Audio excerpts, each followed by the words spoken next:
In this conversation, I sat down with Colin Bambury, who is the founder of Adcann and the head of marketing for THC Canada. In this conversation, myself and Colin discussed the time he spent working in the legacy market prior to the legalization of cannabis in Canada. Additionally, we spoke about what are the best practices the brands that are succeeding in the current landscape are employing, whether he feels it is a good idea or a bad idea to continue to present products to consumers using terminology such as indicas and sativas. And lastly, we spoke about what is Colin most excited about the future of the cannabis industry and his own role within it. You're listening to the 4 p.m. podcast.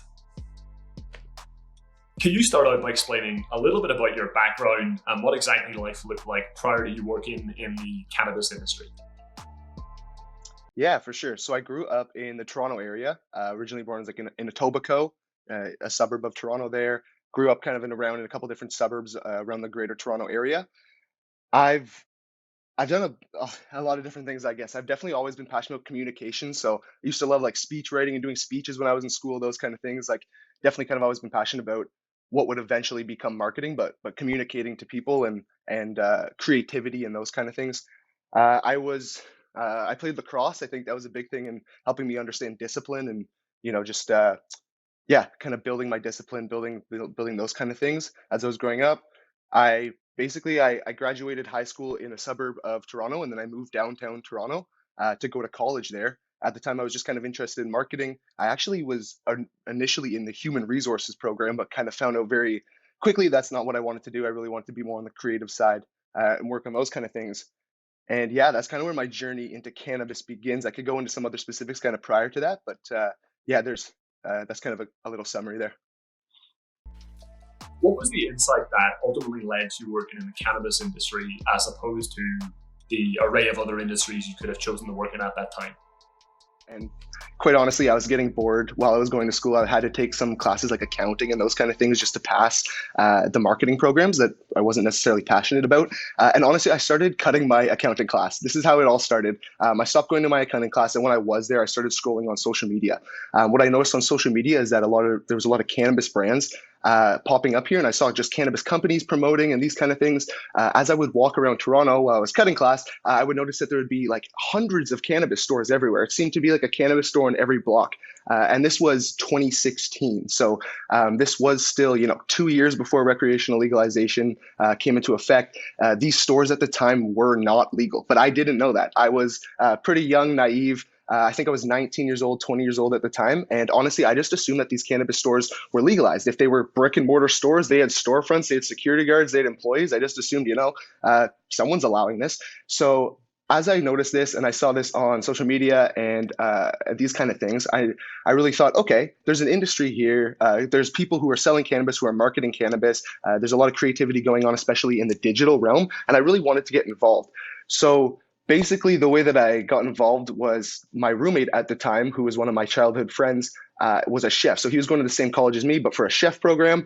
And I kind of pitched this idea to him. So I said, hey, these dispensaries around? Like we started going to a couple of them, buying weed at them. And we noticed that all of the edibles that they were selling were very just sugar-laden snacks. They were like gummies, candies, just things that weren't very good for you, right? And all these stores were purporting to be medical focused at the time, where you had to sign up with, you had to get a doctor's note, or you had to prove some sort of ailment to kind of get a membership at most of them. It just didn't make any sense to me that we were selling, sugar-filled snacks to people who were supposedly medicating with the products that they were purchasing, right? So my idea was to create protein bars, infused protein bars. My roommate and I launched this company called Power Plant. Honestly, it's funny because my roommate kind of pushed me like full force into the industry when I just came home one day and kind of pitched the idea to him. And then when I came home the next day from school, he had the protein bars already ready, like medicated protein bars he had sourced packaging already, like within like 24 hours. I'm like, what is going on, man? So a lot of shout out to Justin. We call him Pablo. Shout out to him, and he really got me into the industry at the beginning. And then from there, like I really started as a marketing and salesperson. So I created social media accounts for Power Plant, started visiting these stores with Justin and making sales and making connections in the industry, and also growing our brand online. Like I think Power Plant had over 1,000 followers, and this was in 2016 as an edible company, just purveying protein bars, giving facts about cannabis, hemp, just benefits of the protein bars themselves. So that was when I first started learning social media there. when I was selling these protein bars to the dispensaries, one of the stores mentioned that they basically needed bud tenders because they were a very new store. So I started working at that store. There was literally like 3 employees at the time. So I really got to learn like operations and stuff, like doing a lot of stuff that maybe like a 21-year-old wouldn't usually be doing, like in a store, learning how to do all the back end stuff and kind of marketing and all that kind of stuff. And during that's when Weed Maps was super popular here in Canada, which is like a cannabis online directory to find cannabis stores. So Weed Maps, the reps used to come by all the time. And, my boss actually at the time at the dispensary, I give a lot of credit to him. He was a great guy. I've had amazing mentors and friends along the way. He basically just said, hey, why don't you get a job with Weed Maps? Like, I know you work here, but why don't you try to get a job there? You could run their social media on the side too. So I was working at the dispensary and everything. He's like, look, who knows how long these dispensaries are going to be around for? Like, he knew at the time they weren't legal. And he was telling me, he's like, look, who knows how long we're going to be around for? But Weed Maps seems like a business that's going to be around for a long time. So I reached out, ended up getting a position there. I basically reached out and just said, hey, can I create your Canadian social media channels? Because they had like Spain social media channels, American social media channels, but nothing focused on Canada. Tons of clients here. So basically created the Canadian social media channels for Weed Maps. And then that's kind of where like a bunch of other stuff started, man, from that point. There's a lot of other things in between. I'm not going to go through the whole story now if we don't want to, but yeah, that's basically where my like foot got in the door in the real legitimate cannabis industry. As we look back on your career in the cannabis industry thus far, how important would you say it was that you were able to join the cannabis industry prior to legalization itself occurring in Canada? Honestly, I think it's everything. If I tried to come into the industry, I would have been super grateful to finish college and then apply for a cannabis marketing job, go into a licensed producer, start that way. But I'm really so grateful that I got to start the way that I did. While I was working at Weed Maps, I got to meet so many of the cannabis stores. I got to travel all across Canada and really network with all of the retail owners at every store in all the different provinces. I got to talk to all the different brands, all the producers that were making edibles and all those kind of things. And honestly, at the time, I really thought that all those connections that we made and all our clients were going to be the ones that transitioned over to the legal market when legalization happened. But unfortunately, things were a little bit more complicated. Now they are slowly transitioning over to the legal market, and we're seeing a lot of these people. I'm being able to sell them at the legal store that I work at very slowly, but it's been a long journey. But I think that perspective that I gained from the legacy market, understanding the consumer, was just the biggest thing. Like attending these events, attending trade shows, being in the cannabis retail store, seeing how people interact, what they buy, what they're looking for. It's not like cannabis isn't a new thing. Like everyone at these licensed producers and these new companies are treating it like we just invented it in October of 2018, but it's not the case. People have been consuming cannabis for decades, as you point out a lot on your social media channels. Like cannabis is not a new thing. It's been around for hundreds of years, thousands of years, since the beginning of time, basically. And understanding those consumers and getting kind of like a head start before the race gun went off, and understanding all those consumers so that when legalization did happen, I really understood what people were looking for. That was a blessing and a curse, because now I had all those consumer insights, but I was also very disappointed with all of the products that were being launched by producers. And I was kind of like disheartened by what the legal market was producing in the first 1 or 2 years after legalization, because I knew what consumers were looking for and I knew what the potential was for Canadians to produce such high quality products. To unwind the clocks a little, it's August 2020. We are in the middle of a global pandemic. It's absolute chaos, shortages of toilet roll, demand for cannabis skyrockets. Yet, in spite of this, you decide, it's time to pack up your things in Toronto, Ontario, move halfway across Canada to take on the role as the head of marketing for THC. Would you mind just unpacking what had to happen for you to make that decision then and there? And did it seem like a crazy decision for a lot of the people in your life, as the fact that you were making this move during such a chaotic period of time? Yeah, there's a few things that my friends, my family, and didn't really understand why I was doing it. And I mean, one of them is that we're in the middle of a pandemic. I do understand moving across the country could, even seem irresponsible or just weird to some people. But it's something that I felt that I had to do. There are many reasons. I was working at a licensed producer in Ontario. I still believe the Supreme Cannabis Company, which I was working for, very recently acquired by Canopy Growth, actually. I still believe that Supreme and the people there are top 3, top 4 big licensed producers in Canada. I'm really, really grateful for my experience there. A lot of the people that work there that I worked with were amazing people. Even, the leadership of John Fowler while I was there and those kind of things were really cool to see as well. but working in a licensed producer again, to be quite honest, it was disheartening.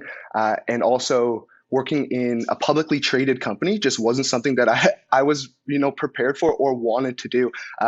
Just being subject to the public markets and all those kind of the stock market, all those kind of things is just not why I got into the industry. I got into the industry to connect with Canadian cannabis consumers and American cannabis consumers, to sell weed, to smoke weed, and, to be creative. And honestly, I feel like in some of these bigger corporations, some of these big licensed producers, it's just that's not the kind of experience you're getting. I think that my bosses, my employees did the best, or sorry, not my employees, my bosses and my coworkers did the best, job that they could to make it like an awesome environment. And I learned so much, but basically I was ready to move on from working at a licensed producer. That was one part of it.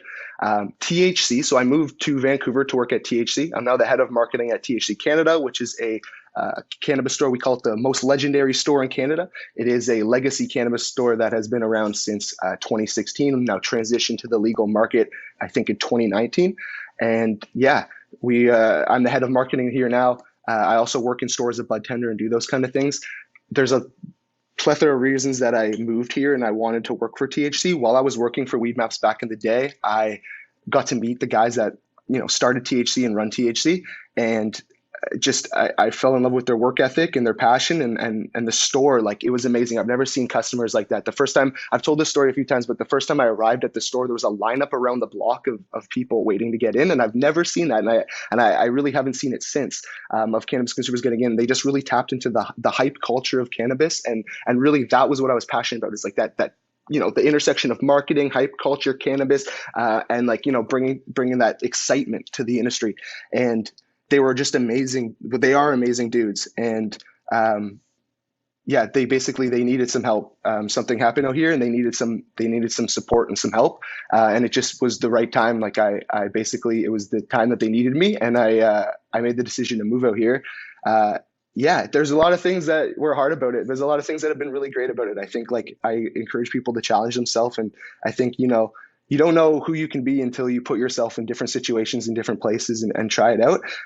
I'm so happy to be here. Like, I think Vancouver and British Columbia is like the epicenter of cannabis culture in Canada, maybe the world even. And I'm just learning so much from kind of the OGs, the legacy market people here. And then just the consumers that we have coming into our store at THC are people who have been smoking weed for decades. They're teaching me things. They're telling me what they're looking for. And then I'm able to now communicate those learnings to the rest of the legal market. And that's what I try to do on my Twitter and my social media channels and stuff. But there's a lot of reasons, but I'm really happy I made the move. Although to someone looking from the outside, it might not have been the most obvious decision. Yeah. There seems to be a bit of an internal debate occurring in the cannabis industry today, whereby on one side of the aisle, you have those who are in favor of adopting a more quantitative approach to the presentation of products to consumers, whereby we would really just emphasize like product features such as cannabinoids and terpene profiles. On the other side of the aisle, you seem to have a lot of people who are in favor of the usage of terminology such as indicas and sativas to present products to consumers. I'd love to learn, what is your perspective on this specific topic, and what are some trends that you're observing in store today as regards the percentage of consumers who continue to use terms such as indicas versus sativas versus the percentage of consumers who have moved towards a more quantitative approach of cannabinoids and terpene profiles? Yeah. So as a I think there's a lot of different ways to think about it as someone coming from the industry, but as a marketer, which is, I usually have my marketer hat on as I'm thinking, the consumer's always right in my mind. So I don't want to tell somebody what they should be doing or how they should be purchasing products or how they should be thinking about it. I just want to listen to what consumers are actually talking about, what they're asking for, and then give it to them.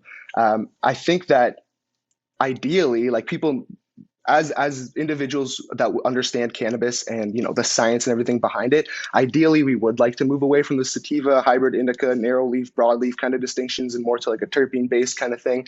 But to be completely honest, even at THC in Vancouver, which I would say we have like one of the most expert developed consumer bases in all of Canada, maybe in all of the world, I would still say 70 to 80% of consumers are still purchasing based on that sativa, hybrid, indica distinction, or at least in some way purchasing based on the notion that some cannabis can be energetic and the notion that some cannabis can be relaxing. So A lot of them aren't necessarily even familiar with, the different strains, or if they see a strain name, they'll associate it, but they are looking for effect based products. And a lot of the time they do have that sativa hybrid kind of indica almost like bias in their mind when they come in. So if somebody does come in and they're like, hey, I just need a good sativa, or I just need a good indica, I'm not gonna spend 20 to 30 minutes talking their ear off about, hey, you shouldn't come in here asking me about a sativa or indica. You should come here and ask me for a pinene forward, land race, blah blah blah. Like, no, like it's just not how most consumers are buying. And to be quite honest, even myself as someone who does understand terpene profiles and understands different cultivar lineages and stuff, when I walk into a store, I usually go to the indica section. I'm like, okay, what's the gassiest thing here? It's like, I understand that that's even kind of advanced, but yeah, I still think that it's a conversation to be had. I think it's something that's going to change and evolve as time goes on. I think 10, 20 years from now, people could be walking in and having those conversations. Do you have a myrcene forward indica? Do you have a, pinene forward sativa? Maybe they're not using the word sativa, but talking about different terpene profiles or a high THC pinene myrcene mix. I think that could eventually happen. We're just definitely not there yet at the moment. And I think we should just talk to consumers at the level they're on and slowly educate them and bring them up to a higher level of education over time. As we have this conversation in May 2021, it's pretty clear to a lot of the folks like ourselves who are working within the industry that there's still a lot of imperfections that exist within the Canadian cannabis industry from a regulatory standpoint. I'd love to learn from your standpoint, what is the change for the Canadian industry to ultimately become the best version of itself? There's definitely two sides to it. Like, I think part of it is obviously regulation, and the other part is just making the best out of what we have with the given regulations that we do have. So, I mean, a lot of people do want to sit around and complain about the regulations. I think there's so much opportunity within the regulations. I don't think these LP executives ever talked to somebody who smoked weed, until the last couple of months. Now they're really realizing the importance of consumers and consumer insights. But when a lot of these companies launch, they're like, we grow the weed, we'll be able to sell it. It was a really dumb proposition. And honestly, like, a lot of the companies that are failing now deserve to fail. Like, it's very harsh of me to say, and I don't like to say it, but a lot of the big LPs that, are seen struggling, they kind of deserve it because they didn't think about any of this until right now. So there's a lot of things that could be doing. Like, they could have asked consumers the questions. They could have understood that, salt, for instance, right now there's a huge white space in solventless concentrates. There's almost no high quality solventless concentrates on the market in Canada. People could have identified that market need years ago, had a product prepared, hired the right people, got the consultants in, had that product ready for when concentrates were legal on October 2020, and been the market share leader. But they really didn't. And we're just seeing things trickling in now. So if they would have looked at mature market trends in California and Colorado, places like that, they could have understood what was coming here and they could have been prepared for it. But they unfortunately didn't. So that's one half of it. But then a lot of the gripes that they do have, and the execs, point out, are true. Like, there's a lot of regulations that need to be changed here in Canada. As you pointed out, I got exposed to the potential best version of a Canadian cannabis market I was exposed to. But looking now, I mean, that was because there was basically no regulation and it was just a self-regulated market. Obviously, that's very ideal. I'm a fan of, especially in cannabis, I'm a fan of kind of like that free market, open type mentality. I just think it results in the best products for consumers and the best results for businesses. And honestly, I would love to see some of the regulations return to that, where producers can negotiate relationships directly with retailers, where I can purchase stuff, they can drop it off, maybe it has to go through a provincial warehouse still. But if I can, have products where THC Canada is the only store in Canada that carries, this branded product because it's super hype and everyone wants it, then that's going to bring those lineups back that I mentioned. That's going to allow us to, have some really cool exclusive, cultivars and bring people in. So that's one type of regulation I would love to see changed. Obviously, the potency limits on edibles here are a very big thing. We have people walking all the time looking for legacy market edibles or edibles that are over 10 milligrams of THC per package. But here in Canada, they are limited to 10 milligrams of THC per package. So that's something that could easily change to bring more consumers into the market. There are a few other very easy things like that. I mean, even allowing retailers to do delivery and expanding upon that would allow the market to grow. There's a lot of just regulations that could change to basically make it look a little bit more like it did prior to legalization. And, prior to legalization, no one was getting hurt.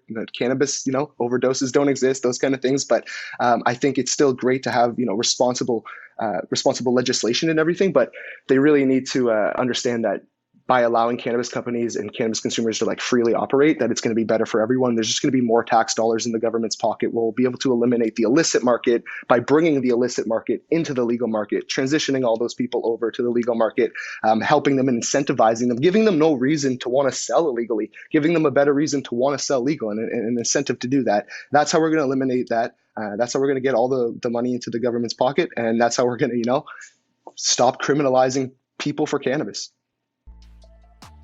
As we both know, there is this huge surplus of dried flower currently being produced in Canada today.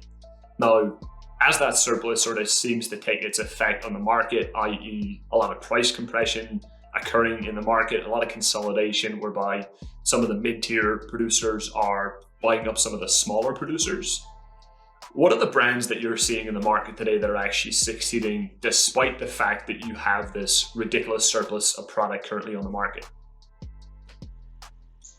100%. So there's two ways to think about it. I'm just going to quickly say that. So Adcann is a website and a directory for cannabis marketing. We write articles about all the new trends in cannabis marketing, promotions, advertising. We talk about the different regulations, how those change, and kind of give examples of brands that are doing things right and brands that are maybe sometimes doing things wrong.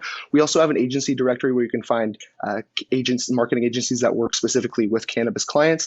And we did recently launch an in-house agency called Greenhouse, which will be helping mostly cannabis retailers and brands help with their digital strategy for the most part. So you can find more about that at adcann.ca or greenhouse.ca as well.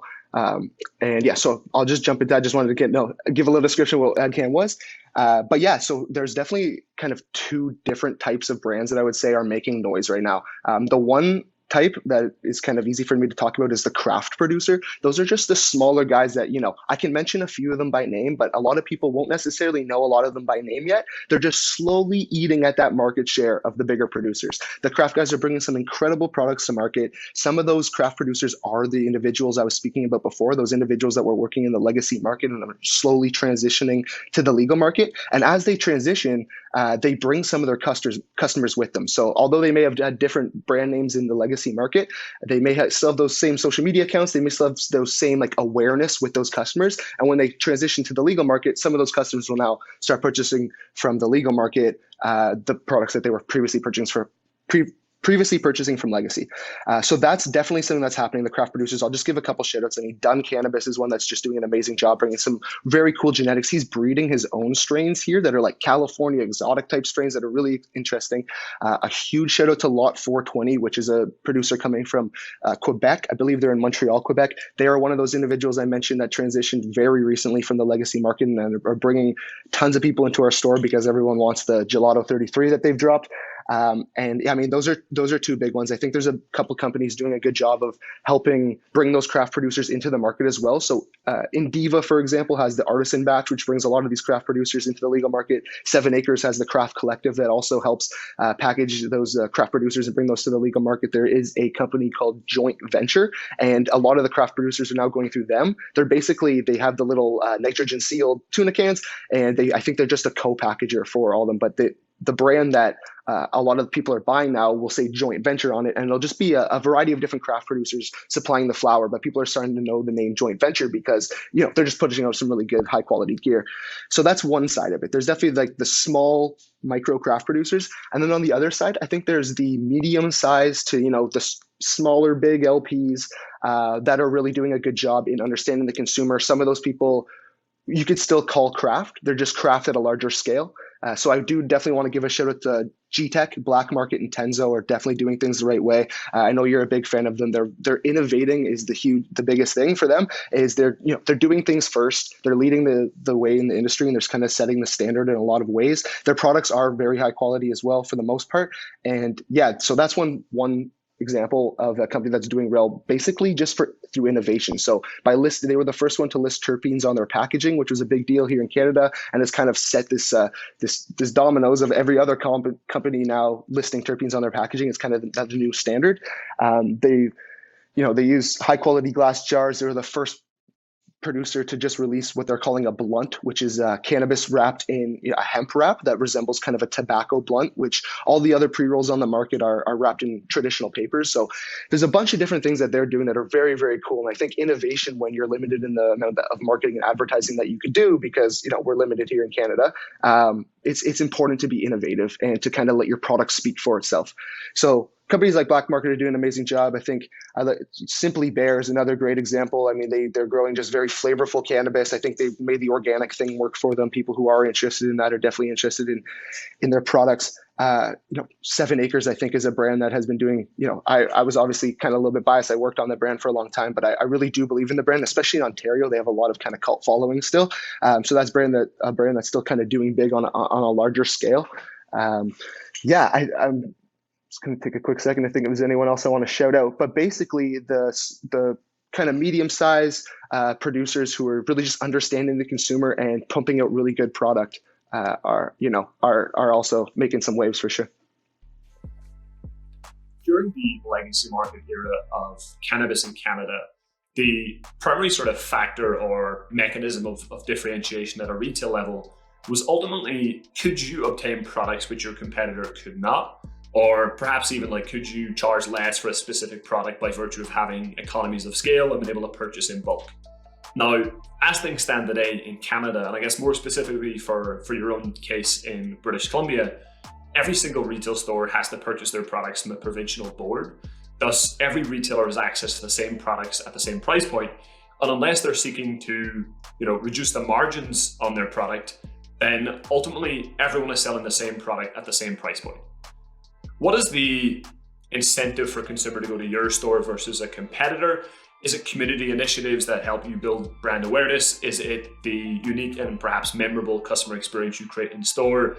Is it trying to get access to products which are in short supply? Or is it simply all of the above plus many additional factors? Yes, exactly. Yeah. So it's basically all the above plus more. There's a lot of things that we're doing uniquely at THC that we're really blessed. We have been blessed to be around since 2016. So we have consumers that have been coming to our shop since then. We kind of really built ourselves into their life in a certain way. And especially the locals have heard of THC or been around for a long time. So we definitely have that. In a retail environment where we do all have the same selection of products, there's still many ways to curate your menu and to differentiate from other stores. So basically at THC, what we do is myself and the other guys at THC, I'm always on Twitter. I'm always on Instagram. I'm finding what reviewers are talking about. So even when new products drop in other provinces or things like that, I'm like, oh, okay, that's really good. That's super dank over in Ontario. That hasn't dropped here in BC yet. The second it drops in BC, we know to go hard. We know to order 20 cases of it because it's really good. And then what happens is the other stores haven't heard of it. They're not quite paying as much attention. And we end up getting actually the better products just based on kind of paying attention. Unfortunately, BC recently made it so a lot of the new products and the new exciting products that come in are 1 case limit, meaning you can only order 1 per week, kind of trying to even the playing field and make it even harder for us to differentiate. But we've still been able to do things. And, we also have really good relationships with the producers. So for instance, when Black Market's going to be dropping those blunts again, there are things that sell almost instantly. We only got 1 case, they sold out, but they've given me a heads up hey, in a couple of weeks, they're going to be dropping on this date. So we'll be able to log in on that in that morning, check right away, purchase as much as we possibly can, and kind of stock up on the good products we're looking for. I want to give a shout out to Renan, who is our purchasing manager at THC. He's a badass. He checks the website at 9 a.m. every morning, even Saturday and Sunday mornings he gets up because that's when products are updated on the website there. So basically, if you get in there first, you can get things before the other stores do. And I hope I'm not giving away too much free game there to our competitors. But basically, I think they drop around 9 a.m. And if you can get in there first, you get the good stuff. So, I mean, it takes a lot of paying attention to basically curate your menu and also understanding your customer base. We have basically our customers we have a bunch of different types of customers, but really understanding who they are and what they're looking for will allow you to just offer things that they're looking for. So that's a huge thing on the menu curation. We go really, really hard at THC on the social media, the digital content creation. We have an amazing email list. I would wager, I don't want to give out the exact number, but I'd wager that we actually have one of the biggest email lists in Canada for cannabis retail stores. Although we're literally just a 1-store location, I would be willing to say that we're up there in at least top 5 for the amount of emails we've been able to collect. So that our email marketing program is really huge for us. We do have robust social media channels. Although our Instagram channels have been deleted time and time again, we keep coming back stronger than ever. We have a really big following. Currently, our following is over 11,000 on Instagram. Across all channels, it's probably around 15,000 if you include every social media channel. So we're pumping out daily content on there. My boss, Spencer, he runs THC. He's very adamant about, you need to post twice a day. We need to be 3 times a day. We need to be posting as many times as possible. So he's a huge believer in content creation and dissemination. So we're just going as hard as possible on the content. A big thing, unfortunately, in BC, we're not allowed to sell our clothes here in BC, but we are allowed to create clothing that we can give out for free and also sell in other provinces. So we are creating a line. This is our legendary line here right now. So we do have clothing that we wear in store, and kind of we use it for our content and those kind of things, just to build the brand a little bit more, give someone something tangible to take home if we are doing a giveaway on Instagram or those kind of things. And yeah, I mean, that's definitely part of it as well. So it's really a kind of a push and pull of marketing and sales, of just understanding your consumer, having all the right products for them when they do come in the store, and then finding ways to creatively work with the marketing channels to bring new consumers in, being active on Twitter, being active on Instagram, even LinkedIn, Facebook, all those platforms, and bringing people into your own channels, getting new email subscribers. It's a huge thing for cannabis retail stores. Another thing that I'm looking into right now and really trying to expand upon is the SEO. I think search engine optimization is huge, especially when you can't do straight up paid ads. When someone searches cannabis store near me, or where can I buy Broken Coast Ruxton near me, you want to be the first thing that pops up, right? So that's definitely an important part of the equation as well. In an industry whereby seemingly the only constant is change, what is you most excited about the future of the industry and your own role within it? There's a lot of things, man. I think, cannabis is finally getting dank again here in Canada, as we like to say it. I do think that it's finally getting better. As a consumer, I can walk into a legal store, or I can be working at a legal store and just pick up some product and be super happy with it. Like, as a human, as an individual who loves cannabis, that's something that I'm really passionate about, and I'm really happy that that's a reality now. I think along with those micro producers and those craft legacy guys transitioning over, they're bringing some really interesting genetics over too. So that's what we see, and that's super exciting in California. That's what we see with like Burner's brand cookies and those kind of things. It's all that they've really built their brand around the exciting strains that they have, like Georgia pie and obviously Girl Scout cookies and all these like strains that you hear about, these exotic things, these super gassy strains. Finally bringing those into the market and bringing super exciting genetics that we've never seen before here in Canada is something that, as a consumer and as a marketer, I'm just super pumped about. I think the sky's the limit for Canadian cannabis. I think, I hope the sky's the limit for myself as an individual. There's so much that can be done here. Like, I don't even really want to speculate on everything that can be done, but I just think that, there's going to be a lot of businesses built here. I think that Canada still has an opportunity to build some kind of globally known Canadian cannabis brands, and I would just love to be a part of that. And I think I am going to be a part of that. As we see the market start to resemble more what it did pre-legalization, I'm going to become more and more excited and more passionate, basically. And I'm going to try to do my best and use my voice to, try to help transition some of those legacy market people in and make the market a little bit more fair and open for everyone.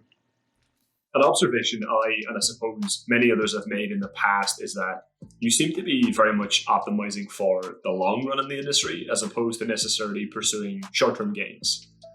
Could you just speak a little bit to what is the thought process behind a lot of the decisions you're making right now, ultimately to position yourself for long-term success in the industry? I'll be honest, I'm not in this for the money. If I was, I would be making different decisions. I would have made a lot of different decisions than I would have. We really want to inspire, like, especially at THC, I think at Adcann as well, everything I'm involved with, like, we really want to inspire the next generation of potential cannabis entrepreneurs and even people our age and younger to be able to get into the industry and do it, because it's such an exciting proposition. If you told me that that this was going to be my job, that I was going to be able to work in weed and just wake up every day and talk about weed and think about weed and market weed as a job, man, I would have been so excited if somebody could tell me that when I was younger. So if we can kind of start getting that message out and helping people work in the industry, I think that's a super important thing. For anyone that's listening to this conversation that might be interested in connecting with you afterwards, perhaps to learn more about Adcann or your work with THC, what are the best platforms for them to reach out through? Yeah, so I mean, I would love if you connected with me personally and also supported like the various things that I am involved with. So if you want to connect with me personally, Twitter is a great place. I mean, my Twitter name is just my name, Colin Bambury, ColinBambury. And my Instagram, if you want to hit me up there, I mean, if you guys use Instagram, just Colin Bam. So just a shorter form of my last name there. LinkedIn is great if you do, want to reach out about business related purposes. You want to kind of contact me for anything about THC maybe, or kind of collaborations, or for Adcann or anything like that. LinkedIn's definitely a great way. I check my DMs there all the time. It's just my name again on LinkedIn. And then I would love, if you could, I did mention before, if you guys would check out Adcann, if you are interested in cannabis, tracking the progression of cannabis marketing, especially here in Canada and all across North America, even eventually the world, definitely check out adcann.ca, ADCANN.ca. It really is a great resource, and we try to put a lot of free stuff out there. We're actually going to be releasing a retail marketing guide soon. It was just tips and tricks for cannabis retail stores about kind of the stuff that they should be thinking about when they should be doing. We really put a lot of free and work and love into that. So definitely check out Adcann. Definitely check out Greenhouse if you need any marketing related or creative services. And please, if you are in the Vancouver area, definitely come by to THC. I'm mostly here on Sundays. If you guys want to drop by, I'm here all day Sunday. If you want to come chat with me anytime, we're in South Vancouver on 6416 Main Street at THC. I would love to connect with anyone in person. I know it's a crazy time during COVID, but thank God we've been deemed essential and that we can stay open and I can have face-to-face conversations with people. So if you want to come say hi to me in person, come drop by THC. We are the most legendary store in Canada. We have the best products that you're going to find on the legal market. So our bud tenders actually smoke weed, and we'll tell you what's good. So definitely drop by THC if you're in the area.